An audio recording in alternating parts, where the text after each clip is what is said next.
नमस्कार, ये आकाशवाणी पटना है। अब आप अभिषेक दास से प्रादेशिक समाचार सुनिए। पहले मुख्य समाचार। प्रधानमंत्री नरेंद्र मोदी ने मुख्यमंत्री नीतीश कुमार समेत 10 राज्यों के मुख्यमंत्रियों के साथ कोरोना संक्रमण की स्थिति की समीक्षा की। श्री मोदी ने बिहार में जांच बढ़ाने पर दिया जोर। प्रदेश में कोविड-19 के रिकॉर्ड 4071 नये मामलों की पुष्टि। संक्रमितों की संख्या बढ़कर 86,812 हुई। उच्चतम न्यायालय ने कहा, हिन्दू उत्तराधिकार संशोधन कानून 2005 के लागू होने से पहले पिता की मृत्यु होने पर भी पैतृक संपत्ति में बेटी का भी बेटे की तरह समान अधिकार होगा। और नदियों के जलस्तर में कमी आने के बावजूद प्रदेश में बाढ़ की स्थिति में कोई सुधार नहीं। 75 लाख से अधिक की आबादी बाढ़ की चपेट में। अब समाचार विस्तार से। प्रधानमंत्री नरेंद्र मोदी ने कहा है कि कोविड-19 महामारी पर नियंत्रण के प्रयास प्रभावी सिद्ध हो रहे हैं, क्योंकि देश में कोविड मरीजों का प्रतिशत घट रहा है और स्वस्थ होने की दर बढ़ रही है। बिहार के मुख्यमंत्री नीतीश कुमार सहित 10 राज्यों के मुख्यमंत्रियों के साथ वीडियो कॉन्फ्रेंस के जरिए बातचीत में श्री मोदी ने कहा कि सबसे अधिक महत्वपूर्ण बात लोगों का विश्वास है, जो बढ़ रहा है और डर दूर हो रहा है। प्रधानमंत्री ने बिहार सहित 10 राज्यों में जांच बढ़ाने की आवश्यकता पर बल दिया, जहां जांच की दर कम है और संक्रमण की दर अधिक है। आज 80% एक्टिव केसेस हम जो आज मिले हैं इन 10 राज्यों में है, और इसलिए कोरोना के खिलाफ लड़ाई में इन सभी राज्यों की भूमिका बहुत बड़ी हो जाती है। आज देश में एक्टिव केसेस 6 लाख से ज्यादा हो चुके हैं, जिनमें से ज्यादातर मामले हमारे इन 10 राज्यों में ही है। इसलिए ये आवश्यकता लगी कि इन 10 राज्यों के एक साथ बैठ करके हम समीक्षा करें, चर्चा करें, और उनकी जो बेस्ट प्रैक्टिसेस है, उन्होंने किस किस प्रकार के नए इनिशिएटिव लिए हैं, वे सबके ध्यान में आए, क्योंकि हर कोई अपने अपने तरीके से प्रयास कर ही रहा है। और आज की इस चर्चा से हमें एक दूसरे के अनुभवों से काफी कुछ सीखने को, समझने को मिला है। प्रधानमंत्री ने कहा कि जांच का नेटवर्क बढ़ाने के अलावा आरोग्य सेतु ऐप से भी संक्रमित व्यक्तियों के संपर्क में आए लोगों का पता लगाने से संक्रमण पर नियंत्रण और निगरानी में मदद मिली है। टेस्टिंग की संख्या बढ़कर हर दिन 7 लाख तक पहुंच चुकी है और लगातार बढ़ भी रही है। इससे संक्रमण को पहचानने और रोकने में जो मदद मिल रही है, आज हम उसके परिणाम देख रहे हैं। हमारे यहाँ एवरेज फर्टिलिटी रेट पहले भी दुनिया के मुकाबले काफी कम था। संतोष की बात है कि ये लगातार और कम हो रहा है। एक्टिव केसेस का प्रतिशत कम हुआ है। रिकवरी रेट लगातार बढ़ता जा रहा है, सुधरता जा रहा है। तो इसका अर्थ ये है कि हमारे प्रयास कारगर सिद्ध हो रहे हैं। इस दौरान मुख्यमंत्री नीतीश कुमार ने राज्य में कोविड-19 की स्थिति के बारे में प्रधानमंत्री को जानकारी दी। प्रदेश में आज कोविड-19 के रिकॉर्ड 4071 नये मामले सामने आए हैं। एक दिन में सामने आए मामलों की यह सबसे अधिक संख्या है। संक्रमितों की संख्या बढ़कर 86,812 हो गई है। आज सबसे अधिक 552 मामले पटना से दर्ज किए गए हैं। पटना में पुष्ट मामलों की संख्या बढ़कर 14,446 हो गई है। बेगूसराय से 225, पूर्वी चंपारण से 208, भागलपुर से 195, गया से 172, कटिहार से 164, बक्सर से 162, मधुबनी से 143, मुजफ्फरपुर से 124, अररिया से 123 और रोहतास से 121 मामले सामने आए हैं। इसके अलावा पूर्णिया से 119, समस्तीपुर से 117, पश्चिम चंपारण से 112, सारण से 106 और वैशाली से 103 मामले पॉजिटिव पाए गए हैं। अन्य जिलों से भी पॉजिटिव मामले सामने आए हैं। स्वास्थ्य विभाग के सचिव लोकेश कुमार सिंह ने बताया कि पिछले 24 घंटों में 83,314 नमूनों की जांच की गई। राज्य में अब तक 11,80,566 नमूनों की जांच हो चुकी है। एक दिन में 2,900 रोगियों को उपचार के बाद छुट्टी दी गई। अब तक 57,039 लोग स्वस्थ हो चुके हैं। स्वस्थ होने की दर 66% है। वहीं पिछले 24 घंटे में 15 लोगों की मौत के साथ ही मृतकों का आंकड़ा बढ़कर 465 हो गया है।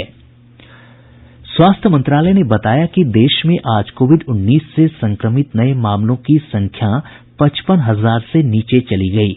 इससे पहले 4 दिन से रोजाना 60,000 से अधिक लोग संक्रमित हो रहे थे। कोविड से स्वस्थ होने की दर 69.80% हो गई है। मृत्यु दर घटकर 2% से नीचे चली गई है। हमारे संवाददाता ने बताया है कि अब देश में कोरोना से मृत्यु दर 1.99% रह गई है।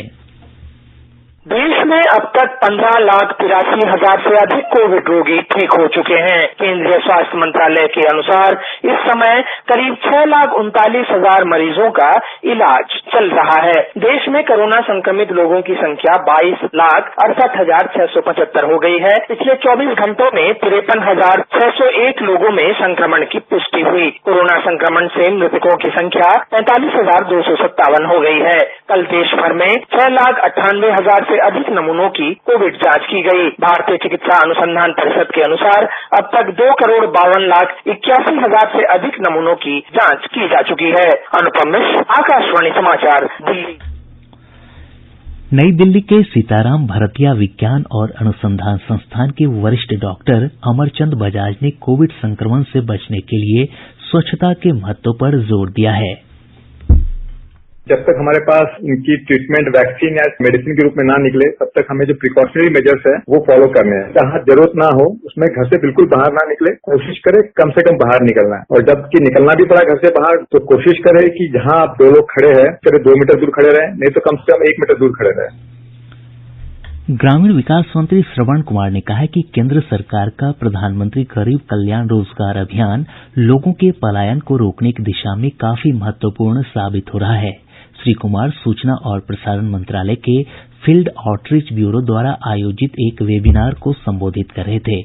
उन्होंने कहा कि राज्य सरकार द्वारा दूसरे राज्यों से लौटे श्रमिकों की स्किल मैपिंग से इस योजना के तहत रोजगार उपलब्ध कराना आसान हुआ है। वेबिनार को बेगूसराय के जिलाधिकारी अरविंद कुमार वर्मा और आरओबी के अपर महानिदेशक एसके मालवीय ने भी संबोधित किया। उच्चतम न्यायालय ने कहा है कि हिन्दू अविभाजित परिवार की पैतृक संपत्ति में बेटी का भी बेटे की तरह समान अधिकार होगा, भले ही हिन्दू उत्तराधिकार संशोधन अधिनियम 2005 के लागू होने के पहले ही उसके पिता की मृत्यु क्यों न हो गई हो। न्यायमूर्ति अरुण मिश्र की अध्यक्षता वाली खंडपीठ ने हिन्दू उत्तराधिकार कानून में किए गए संशोधन की व्याख्या करते हुए ये फैसला दिया। न्यायमूर्ति मिश्र ने अपने फैसले में कहा कि एक बेटी जीवन भर के लिए बेटी होती है, इसीलिए उसे पिता की संपत्ति में पूरा अधिकार है। प्रादेशिक समाचार आप आकाशवाणी पटना से सुन रहे हैं। नदियों के जलस्तर में कमी आने के बावजूद प्रदेश में बाढ़ की स्थिति में कोई सुधार नहीं हुआ है। आपदा प्रबंधन विभाग के अनुसार 16 जिलों के 126 प्रखंडों की 1,260 पंचायतें बाढ़ से प्रभावित हैं। 75 लाख से अधिक की आबादी बाढ़ की चपेट में है। प्रभावित क्षेत्रों से 5 लाख से अधिक लोगों को अब तक सुरक्षित स्थानों पर पहुंचाया जा चुका है। एनडीआरएफ और एसडीआरएफ की 33 कंपनियां लगातार राहत और बचाव कार्य में जुटी हैं। बाढ़ग्रस्त इलाकों में 7 राहत शिविर और 1,204 सामुदायिक रसोई घरों का संचालन किया जा रहा है। दरभंगा से हमारे संवाददाता ने बताया है कि बाढ़ का पानी धीरे धीरे घट रहा है, लेकिन स्थिति में कोई बहुत अंतर नहीं आया है। दरभंगा जिले में बाढ़ का पानी उतरना तो शुरू हो गया है, किंतु समस्या जस की तस बनी हुई है। 17-18 दिनों से पानी के जमे रहने से घरों का क्षतिग्रस्त होना भी शुरू हो गया है। कई जगहों से कच्चे मकानों के गिरने की सूचना मिल रही है। दरभंगा शहर के दर्जनों मोहल्लों में अभी भी घुटनों से लेकर कमर भर पानी जमा हुआ है। ग्रामीण क्षेत्रों की हालत और अधिक खराब है। बहुत से गाँव ऐसे हैं जहाँ यातायात के लिए नाव ही सहारा रह गया है। समस्तीपुर से सड़क और रेल संपर्क भी एक पखवाड़े से अधिक से टूटा हुआ है। आकाशवाणी समाचार के लिए दरभंगा से मैं मणिकांत झा। मुजफ्फरपुर से हमारे संवाददाता ने खबर दी है कि स्थिति अभी भी सामान्य नहीं हुई है, फसलों को व्यापक क्षति हुई है। जिले के 13 प्रखंडों में फसल 90% बर्बाद हो चुका है। कई प्रखंडों का मुख्यालय से संपर्क मार्ग ध्वस्त हो चुका है। बांध, सड़क और सामुदायिक भवन में शरण लेने वाले लोग स्वच्छ पानी, ब्लीचिंग पाउडर और खाद्यान्न की मांग कर रहे हैं। पर्याप्त मात्रा में नहीं मिलने से लोगों में आक्रोश देखा जा रहा है। आकाशवाणी समाचार के लिए मुजफ्फरपुर से कौशल किशोर कौशिक। समस्तीपुर से हमारे संवाददाता ने बताया है कि बाढ़ से आम जनजीवन अस्त व्यस्त हो गया है। कोसी, कमला, करेह, बागमती, बैती, नून और बूढ़ी गंडक नदी में उफान के कारण जिले के 7 प्रखंडों के 107 गांव प्रभावित हुए हैं। बाढ़ के कारण 15,000 हेक्टेयर से अधिक भूमि में लगी फसल नष्ट हो गई है। इधर समस्तीपुर शहर के न्यू कॉलोनी, धर्मपुर, काशीपुर और बीएड कॉलेज मोहल्ला बारिश के पानी में पूरी तरह जलमग्न हो गए हैं। जिला अधिकारी शशांक शुभंकर ने बताया कि बाढ़ प्रभावितों के बीच अब तक 15 करोड़ रुपए राशि का वितरण किया जा चुका है। आकाशवाणी समाचार के लिए समस्तीपुर से मैं कृष्ण कुमार। पूर्वी चंपारण और सीतामढ़ी जिले में बाढ़ का पानी उतरने लगा है, जिससे स्थिति धीरे धीरे सामान्य हो रही है। इन क्षेत्रों में महामारी का खतरा बढ़ गया है। सारण जिले के अमनौर प्रखंड के महरुआ गांव में रायपुरा और रसूलपुर को जोड़ने वाली सड़क क्षतिग्रस्त हो गई है, जिससे आवागमन प्रभावित हुआ है। वहीं जिले के तरैया में सड़कों से पानी उतरने लगा है। सरयू नदी के जलस्तर में गिरावट के बाद सिवान जिले के ग्यासपुर स्थित गैवियन में कटाव हो रहा है। दहा नदी के जलस्तर में कमी होने से बांधों और सड़कों पर कटाव जारी है। सुपौल, सहरसा और मधेपुरा जिले में भी स्थिति सामान्य नहीं हुई है। खगड़िया से हमारे संवाददाता ने बताया है कि अलौली प्रखंड के बाढ़ प्रभावित क्षेत्रों में लोगों की सुविधा के लिए बोट एम्बुलेंस की शुरुआत की गई है। इस एम्बुलेंस में डॉक्टरों की टीम के साथ साथ जीवन रक्षक उपकरण भी उपलब्ध हैं। प्रदेश की अधिकांश नदियों के जलस्तर में कमी आई है। केंद्रीय जल आयोग से प्राप्त जानकारी के अनुसार गंडक, बूढ़ी गंडक, बागमती, कमला बलान, कोसी, महानंदा और अधवारा समूह की नदियों का जलस्तर तेजी से घट रहा है। हालांकि अब भी अधिकांश नदियां खतरे के निशान से ऊपर हैं। बूढ़ी गंडक नदी समस्तीपुर के रोसड़ा में अब भी खतरे के निशान से लगभग 3 मीटर ऊपर बनी हुई है। वहीं अधवारा समूह की नदियां दरभंगा के एकमी घाट में लाल निशान से लगभग 2 मीटर ऊपर है। वहीं अररिया में परमान नदी के जलस्तर में वृद्धि देखी जा रही है। गंगा का जलस्तर भी पटना और भागलपुर में घट रहा है। कृषि मंत्री प्रेम कुमार ने कहा है कि बाढ़ के कारण किसानों को हुई फसल क्षति का अधिकतम 13,500 रूपये प्रति हेक्टेयर की दर से मुआवजा दिया जाएगा।